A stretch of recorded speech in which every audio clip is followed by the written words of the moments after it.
Start कर रहे हैं इलेक्ट्रिक सर्किट।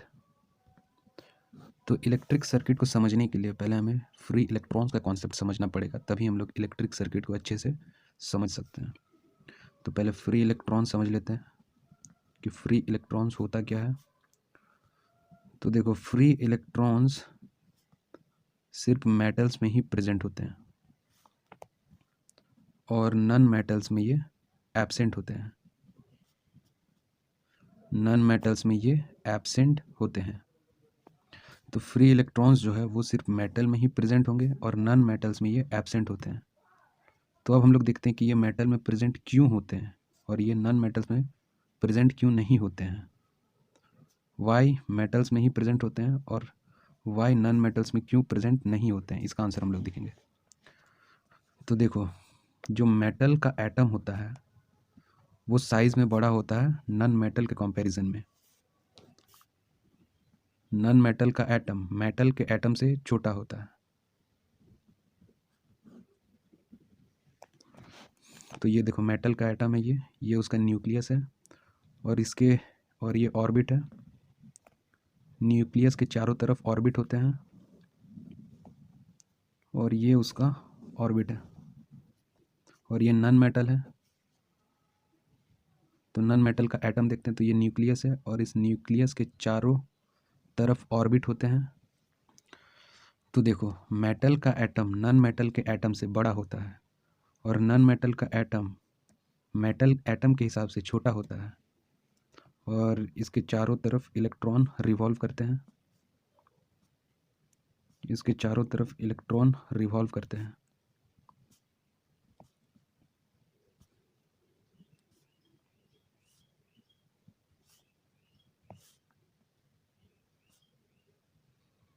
और ये नॉन मेटल का एटम है, तो ये है न्यूक्लियस और इसके चारों तरफ इलेक्ट्रॉन रिवॉल्व करते हैं।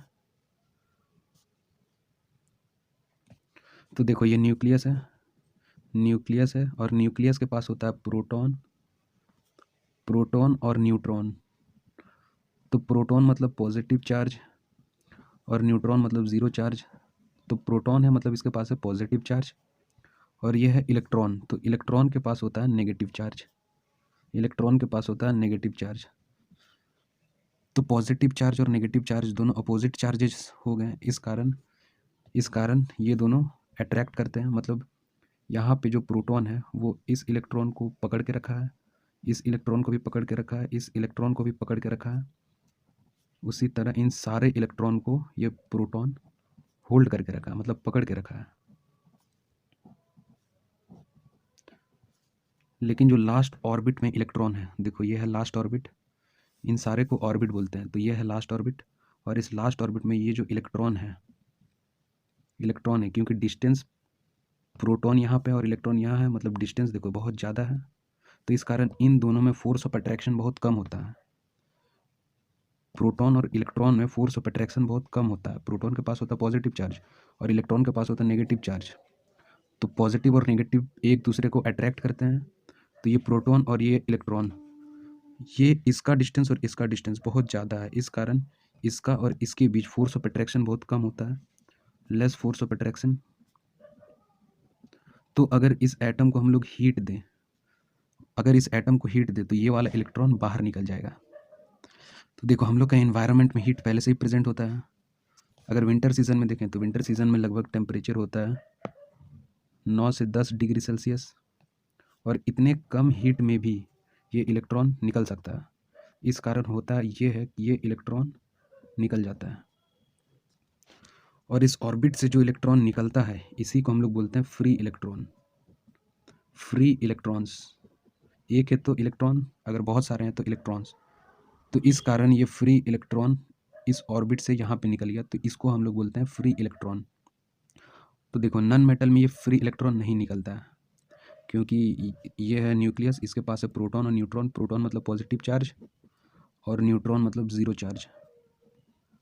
तो ये है प्रोटॉन और देखो, ये इलेक्ट्रॉन को खींच के रखा है, इसको भी खींच के रखा है, इसको भी और इसको भी। तो यहाँ पे जो डिस्टेंस है वो कम है। तो अगर डिस्टेंस कम है तो सारे इलेक्ट्रॉन पे फोर्स भी ज़्यादा लग रहे होंगे। तो इस कारण इसको कितना भी हीट करे, नॉन नॉन मेटल का एटम को कितना भी हीट करे तो ये इलेक्ट्रॉन नहीं निकल पाता है। इस कारण इसमें फ्री इलेक्ट्रॉन नहीं होते हैं, क्योंकि यहाँ प्रोटॉन है, प्रोटॉन मतलब पॉजिटिव चार्ज, और यहाँ पे इलेक्ट्रॉन है, और इलेक्ट्रॉन मतलब नेगेटिव चार्ज। तो ये प्रोटॉन इन सारे इलेक्ट्रॉन को बहुत ज़्यादा फोर्स के साथ खींच के रखता है। इस कारण ये इलेक्ट्रॉन एटम से बाहर नहीं निकल पाते हैं। इलेक्ट्रॉन नहीं निकल पाते मतलब इसमें फ्री इलेक्ट्रॉन भी नहीं होते हैं नॉन मेटल में। इस कारण तो देखो मेटल में फ्री इलेक्ट्रॉन क्यों होते हैं, क्योंकि इसका एटम बड़ा होता है। तो लास्ट ऑर्बिट में जो इलेक्ट्रॉन है वो और जो न्यूक्लियस में प्रोटॉन है उसके बीच फोर्स ऑफ अट्रैक्शन बहुत कम होता है, क्योंकि इन दोनों के बीच डिस्टेंस बहुत ज़्यादा होता है एटम का साइज़ बड़ा होने के कारण। इस कारण अगर हम लोग इसमें हीट करें तो ये इलेक्ट्रॉन निकल जाएगा, और इन्वायरमेंट में पहले से ही हीट प्रेजेंट होता है, इस कारण ये इलेक्ट्रॉन निकल के यहाँ आ जाता है, और इसी इलेक्ट्रॉन को हम लोग फ्री इलेक्ट्रॉन बोलते हैं। ये एक मेटल का वायर है।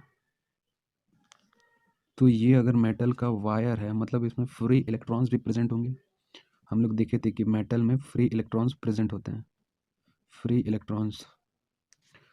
तो ये एटम है, इसमें से निकला एक फ्री इलेक्ट्रॉन्स, फिर ये एटम है, इसमें से निकला एक फ्री इलेक्ट्रॉन्स, फिर ये एटम है, इसमें से निकला फ्री इलेक्ट्रॉन्स, फिर ये एटम है, इसमें से निकला एक फ्री इलेक्ट्रॉन्स, फिर ये एटम है, मेटल का एटम है, इसमें से निकला एक फ्री इलेक्ट्रॉन्स, फिर ये एक एटम है, इसमें से निकला फ्री इलेक्ट्रॉन्स, फिर ये एक एटम है, इसमें से निकला फ्री इलेक्ट्रॉन्स, फिर ये एटम से निकला फ्री इलेक्ट्रॉन्स, फिर इस एटम से निकला फ्री इलेक्ट्रॉन्स, और यहाँ पे जो एटम है इससे भी निकला फ्री इलेक्ट्रॉन्स। तो देखो इसके बाद ये मेटल वायर था तो इसमें फ्री इलेक्ट्रॉन्स पहले से ही प्रेजेंट था। उसके बाद इसमें हम लोग इलेक्ट्रिक सेल लगा दिए। तो ये एक इलेक्ट्रिक सेल हम लोग लगा दिए इसमें। तो इसमें एक इलेक्ट्रिक सेल लगा दिए, ये है उसका नेगेटिव टर्मिनल और ये है उसका पॉजिटिव टर्मिनल, और यहाँ पे एक बल्ब लगा दिए, इस वायर में एक बल्ब लगा दिए। तो इस एटम से भी एक फ्री इलेक्ट्रॉन निकला, यहाँ से एक बल्ब हम लोग फिट कर दिए, यह है बल्ब, और यह है इलेक्ट्रिक सेल, इलेक्ट्रिक सेल। तो देखो यहाँ से इस नेगेटिव टर्मिनल से एक इलेक्ट्रॉन निकला। तो इलेक्ट्रॉन का पहले स्पीड देख लेते हैं। तो देखो speed of electron, speed of electron, तो इलेक्ट्रॉन का जो स्पीड होता है वो बहुत कम होता है, 1 मिलीमीटर पर सेकेंड। मतलब 1 सेकेंड में ये 1 मिलीमीटर चलेगा, फिर 1 सेकेंड में 1 मिलीमीटर, फिर 1 सेकेंड में 1 मिलीमीटर। इस कारण इसका स्पीड है 1 मिलीमीटर पर सेकेंड, मतलब 1 सेकेंड में ये 1 मिलीमीटर ही चल सकता है। तो इस नेगेटिव टर्मिनल से एक इलेक्ट्रॉन निकला, फिर ये इलेक्ट्रॉन 1 सेकेंड में 1 मिलीमीटर चला, तो फिर ये आ गया, और इलेक्ट्रॉन के पास, इस वाले के पास है नेगेटिव चार्ज, इसके पास भी है नेगेटिव चार्ज, मतलब लाइक चार्ज इज रिपेल। तो इस कारण ये इलेक्ट्रॉन इस इलेक्ट्रॉन को धक्का मारेगा, मतलब रिपेल करेगा, और ये इलेक्ट्रॉन को जब रिपेल करेगा तो यहाँ पे मूव करेगा। तो उसके बाद फिर देखते हैं कि इलेक्ट्रॉन इलेक्ट्रॉन पास आ गए, तो दोनों इलेक्ट्रॉन के पास नेगेटिव चार्ज है, तो इस कारण फिर ये इलेक्ट्रॉन इसको धक्का मारेगा, फिर ये इलेक्ट्रॉन इसको धक्का मारेगा। धक्का इसलिए मार रहा है क्योंकि इलेक्ट्रॉन के पास होता है नेगेटिव चार्ज, तो इसके पास भी है नेगेटिव चार्ज, इसके पास भी नेगेटिव चार्ज है। तो जब ये इलेक्ट्रॉन इसको धक्का मारा तो ये थोड़ा आगे मूव किया, फिर ये इलेक्ट्रॉन इसको धक्का मारा, फिर ये आगे मूव किया, फिर ये इलेक्ट्रॉन इसको धक्का मारा, उसके बाद ये वाला इलेक्ट्रॉन इसको धक्का मारा, मतलब रिपेल किया। उसके बाद बल्ब में भी कुछ इलेक्ट्रॉन होंगे फ्री इलेक्ट्रॉन, तो वहाँ पे भी रिपेल होकर होकर ये यहाँ से आता, फिर ये इलेक्ट्रॉन इसको धक्का मारता। तो जब बल्ब में से ये इलेक्ट्रॉन होकर जाता तो हम लोग देखते हैं ये बल्ब जलने लगता है, मतलब ये बल्ब ग्लो करने लगता है, ये बल्ब ग्लो करने लगता है जब इलेक्ट्रॉन इसके अंदर से होकर जाता है। तो ये इलेक्ट्रॉन फिर इसको धक्का मारा, फिर ये इलेक्ट्रॉन इसको रिपेल किया, फिर ये इलेक्ट्रॉन इसको रिपेल किया, फिर इसको, उसके बाद ये electron positive terminal of the cell से यहाँ पे एंटर हुआ। उसके बाद फिर इस सेल में जब जाता है तो फिर से एनर्जी लेता है इस सेल से, उसके बाद एनर्जी लेके ये फिर से यहाँ से निकलता है, उसके बाद फिर से रिपेल करते हुए बल्ब में से होकर जाते हुए फिर यहाँ एंटर करता है, फिर ये प्रोसेस होते जाता है। तो देखो ये इलेक्ट्रॉन यहाँ निकला, तो ये होता कुछ यूँ है कि ये इलेक्ट्रिक सेल गर्म हो जाता है। तो इलेक्ट्रिक सेल गर्म क्यों होता है वो देखते हैं हम लोग। तो देखो ये इलेक्ट्रॉन इस पॉजिटिव टर्मिनल से एंटर हुआ, और जब एनर्जी लिया तो 100% एनर्जी देता है सेल इस इलेक्ट्रॉन को, लेकिन ये इलेक्ट्रॉन सिर्फ 50% ही एनर्जी लेता है, और 50% एनर्जी हीट के फॉर्म में इस सेल से बाहर निकाल देता है। जब ये वाला electron positive terminal of the cell से होकर यहाँ घुसता है, तो ये जो सेल है इसको 100% एनर्जी देता है इस इलेक्ट्रॉन को, लेकिन ये इलेक्ट्रॉन लेता है सिर्फ 50% एनर्जी, और 50% एनर्जी हीट के फॉर्म में बाहर निकाल देता है सेल को। तो देखो एनर्जी निकल रहा है हीट के फॉर्म में, तो इस कारण ये सेल गर्म हो जाता है। तो इसको हम लोग नोट कर लेते हैं पहले। तो देखो 100% एनर्जी दिया सेल ने, इलेक्ट्रिक सेल ने 100% एनर्जी दिया इलेक्ट्रिक सेल ने इलेक्ट्रॉन को, लेकिन इलेक्ट्रॉन सिर्फ 50% एनर्जी ही लेता है, और 50% एनर्जी वो हीट के फॉर्म में सेल से बाहर निकाल देता है। इस कारण, इस हीट के कारण सेल गर्म हो जाता है। तो देखो यहाँ से एक इलेक्ट्रॉन निकला, फिर रिपेल करते गया, फिर इस बल्ब में से होकर गया, फिर यहाँ आया तो पॉजिटिव टर्मिनल में एंटर हुआ, फिर इस सेल से एनर्जी लिया। तो एनर्जी कितना लिया, सेल तो दे रहा था इसको 100% एनर्जी, लेकिन इलेक्ट्रॉन सिर्फ लिया 50% एनर्जी।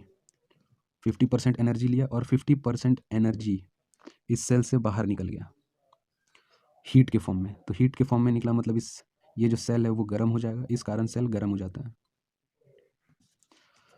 मतलब देखो 2 जूल एनर्जी दिया होगा, 2 जूल एनर्जी, लेकिन इलेक्ट्रॉन सिर्फ 1 जूल एनर्जी लिया, सिर्फ 1 जूल एनर्जी लिया, और 1 जूल एनर्जी सेल से हीट के फॉर्म में निकाल दिया।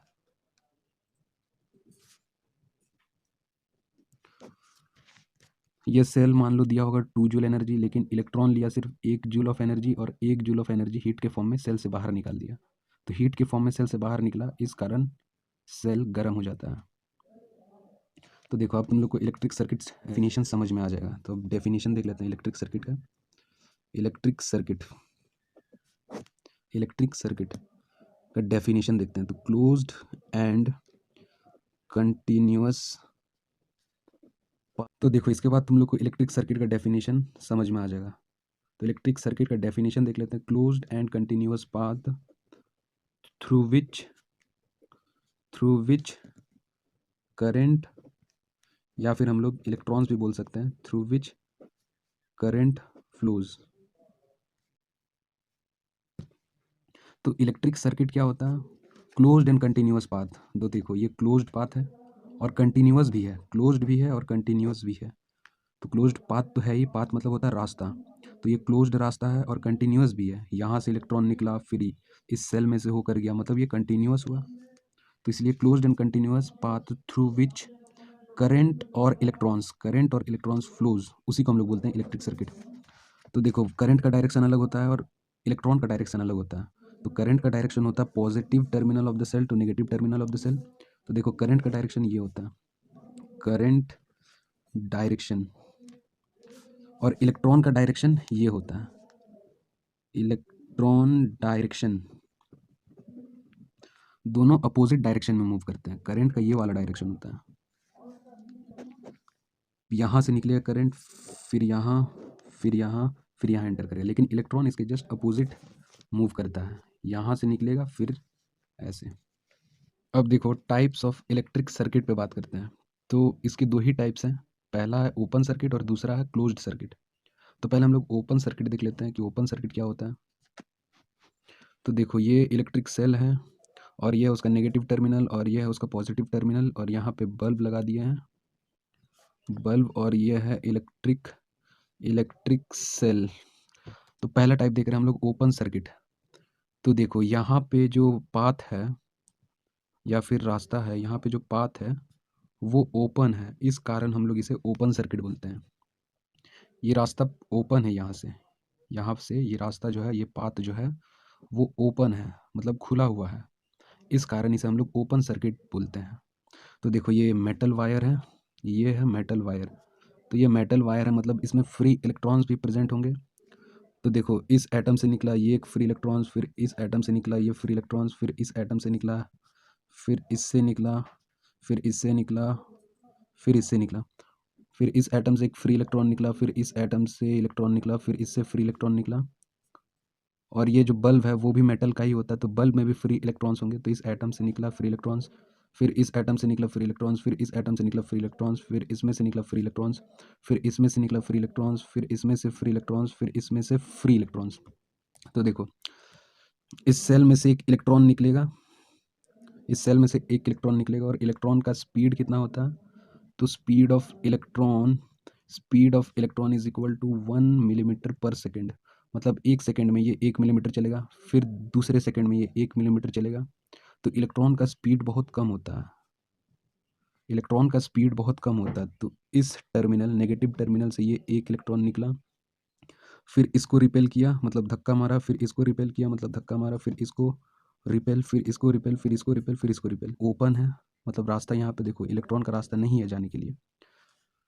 तो उसके बाद देखो ये इलेक्ट्रॉन इस पॉजिटिव टर्मिनल है यहाँ, और ये इलेक्ट्रॉन के पास नेगेटिव चार्ज है, तो इसमें अट्रैक्ट करेगा, मतलब ये इलेक्ट्रॉन इस पॉजिटिव टर्मिनल में जाएगा और यहाँ पे आएगा। पॉजिटिव टर्मिनल है और ये इलेक्ट्रॉन है, तो ये इलेक्ट्रॉन इधर की तरफ मूव करेगा। फिर ये इलेक्ट्रॉन एनर्जी लेगा, इलेक्ट्रॉन इस पॉजिटिव टर्मिनल में एंटर हो गया, इस पॉजिटिव टर्मिनल में। तो ये जो सेल है वो सेल इस इलेक्ट्रॉन को 100% एनर्जी देता है, लेकिन इलेक्ट्रॉन सिर्फ 50% एनर्जी लेता है, और 50% एनर्जी सेल में से हीट के फॉर्म में बाहर आ जाता है। उसके बाद ये इलेक्ट्रॉन एनर्जी लिया, फिर इसमें से निकला, फिर रिपेल किया, फिर यहाँ पे दिखा रास्ता बंद, मतलब इलेक्ट्रॉन के लिए यहाँ पे रास्ता खत्म है। तो इस कारण यहाँ पे बहुत सारे इलेक्ट्रॉन जमा होते गए, और एक टाइम ऐसा आया जिसमें से ये इलेक्ट्रॉन इधर घुसा, और ये इलेक्ट्रॉन जैसे ही निकलने खोजा तो सारे इलेक्ट्रॉन यहाँ पे जो होंगे वो इलेक्ट्रॉन उसको रिपेल कर देते होंगे इस कारण। तो अब हम लोग देखेंगे कि यहाँ पे फ्लो ऑफ इलेक्ट्रॉन्स रुक चुका है। फ्लो ऑफ इलेक्ट्रॉन्स क्यों? क्योंकि देखो एक इलेक्ट्रॉन निकला और यहाँ पे इलेक्ट्रॉन का रास्ता नहीं है, इसलिए ये इलेक्ट्रॉन नहीं जा सकता। फिर यहाँ से निकला, तो होता यूँ है, जब एक टाइम ऐसा आता है यहाँ पे बहुत सारे इलेक्ट्रॉन जमा हो जाते हैं। तो जब बहुत सारे इलेक्ट्रॉन जमा हो जाते हैं, तो जब सेल से इलेक्ट्रॉन निकलते हैं, तो ये सारे इलेक्ट्रॉन इस सेल में से इलेक्ट्रॉन को निकलने नहीं देते हैं, क्योंकि इलेक्ट्रॉन के पास नेगेटिव चार्ज होता है। तो ये सारे नेगेटिव चार्ज, ये जो इलेक्ट्रॉन के पास नेगेटिव चार्ज होता है उसको रिपेल करते हैं, मतलब धक्का मार देते हैं।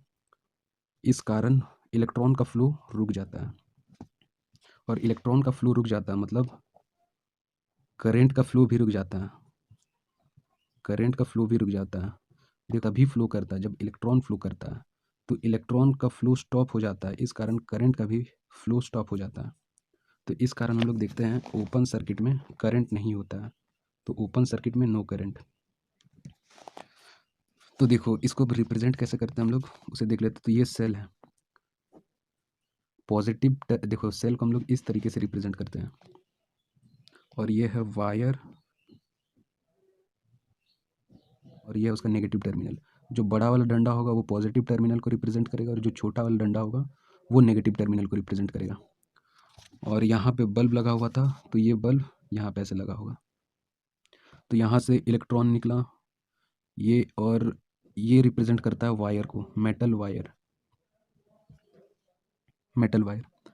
तो ये वायर है मेटल का वायर, मतलब इसमें बहुत सारे इलेक्ट्रॉन्स, फ्री इलेक्ट्रॉन्स प्रेजेंट होंगे। तो यहाँ से जब इलेक्ट्रॉन निकला, एक इलेक्ट्रॉन निकला, फिर दूसरा निकला, उसके बाद तीसरा को ये सारे इलेक्ट्रॉन रिपेल करके आने नहीं देते हैं। इस कारण यहाँ पे इलेक्ट्रॉन का फ्लो रुक जाता है, और इलेक्ट्रॉन का फ्लो रुक जाता है मतलब करंट का भी फ्लो रुक जाता है। करंट तभी फ्लो करता है जब इलेक्ट्रॉन फ्लो करता है। तो यहाँ से इलेक्ट्रॉन का फ्लो रुक गया, इस कारण करंट का भी फ्लो रुक गया। तो ओपन सर्किट में हम लोग देखते हैं कि करंट प्रेजेंट नहीं होता है, ओपन सर्किट में नो करंट। देखो अब सेकेंड टाइप का बात करते हैं, क्लोज्ड सर्किट। तो अब क्लोज्ड सर्किट पे हम लोग बात करेंगे। तो यह है इलेक्ट्रिक सेल, यह है इलेक्ट्रिक सेल, और यह है उसका पॉजिटिव टर्मिनल, और यह है उसका नेगेटिव टर्मिनल, और यहाँ पे बल्ब लगा हुआ है। और यह है मेटल वायर, तो मेटल का वायर है मतलब इसमें फ्री इलेक्ट्रॉन्स भी प्रेजेंट होंगे। तो ये फ्री इलेक्ट्रॉन्स किसी एटम के लिए होंगे, तो वो एटम अभी हम लोग नहीं बना रहे हैं। तो यहाँ पे बहुत सारे फ्री इलेक्ट्रॉन्स प्रेजेंट होंगे।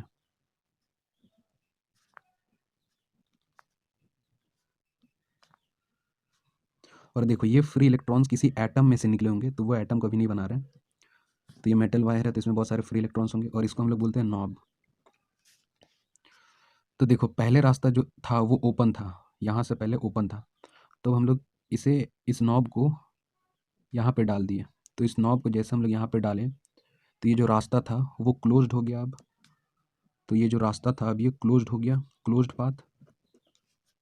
पहले जो रास्ता था, पहले जो पाथ था वो ओपन था, लेकिन जैसे हम लोग नॉब डालें तो ये जो पाथ है वो क्लोज्ड हो गया, मतलब रास्ता जो है यहाँ पे क्लोज्ड हो गया। इस कारण इसे हम लोग बोलते हैं क्लोज्ड सर्किट।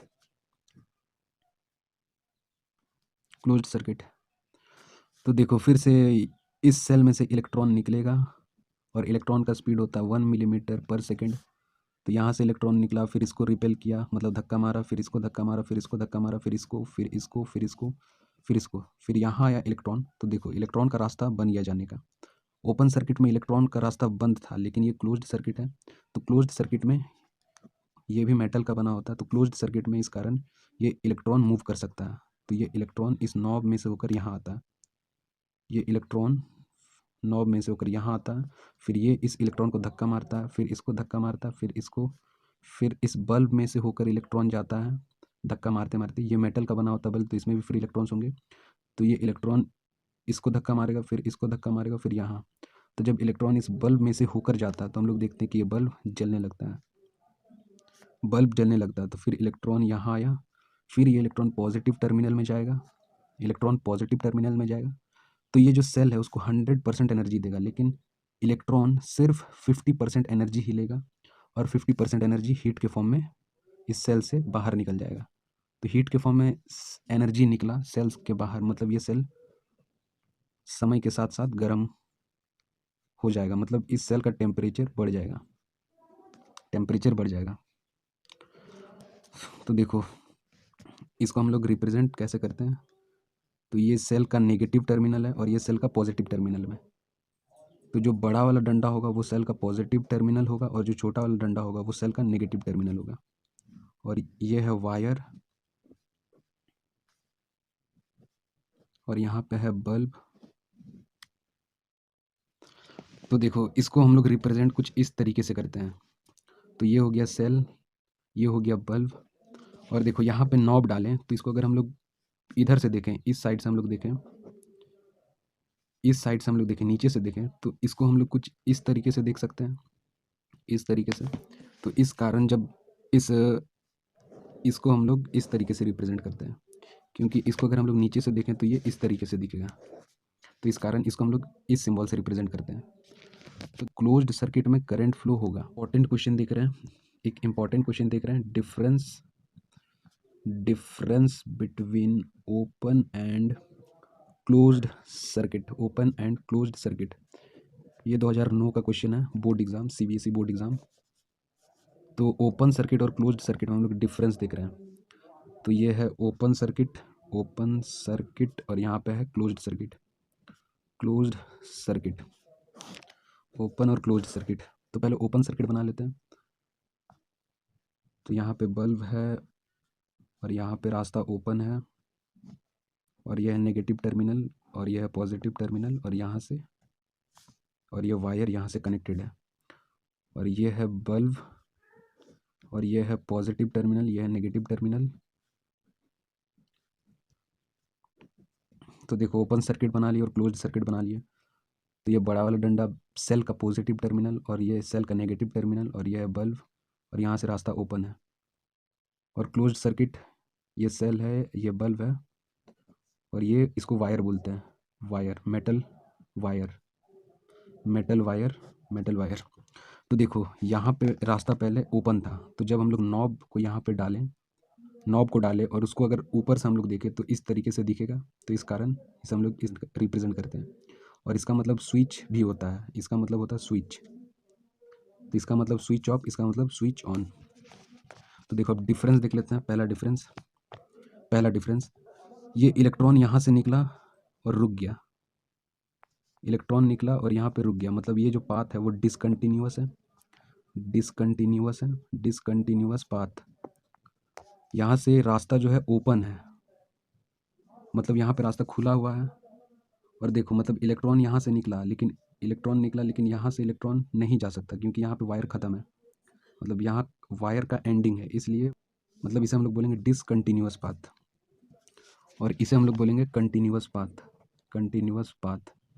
देखो इलेक्ट्रॉन आया, यहाँ से गया, फिर इस नॉब में से होकर गया, फिर इस बल्ब में से होकर गया, फिर यहाँ पे एंटर किया पॉजिटिव टर्मिनल में, फिर यहाँ से इलेक्ट्रॉन निकला, फिर ऐसे ऐसे इलेक्ट्रॉन मूव करता गया। इसका मतलब ये जो रास्ता है वो कंटिन्यूअस है, तो इसे हम लोग बोलते हैं कंटिन्यूअस पाथ। Continuous path. तो देखो ये है ओपन सर्किट, और इसे हम लोग स्विच भी बोल सकते हैं, स्विच। तो यहाँ पे देखेंगे कि ये स्विच ऑफ का सिंबल है, तो इस कारण ओपन सर्किट मतलब स्विच, स्विच ऑफ। और ये है स्विच ऑन का सिंबल, स्विच ऑन, मतलब इसे हम लोग बोल सकते हैं स्विच ऑन, स्विच ऑन। और तीसरा डिफरेंस देख लेते हैं। तीसरा डिफरेंस, इसमें क्या था, करंट नहीं था लेकिन इसमें करंट था, तो इसमें देखेंगे नो करंट, नो करंट, और इसमें देखेंगे करंट फ्लो, करंट फ्लो।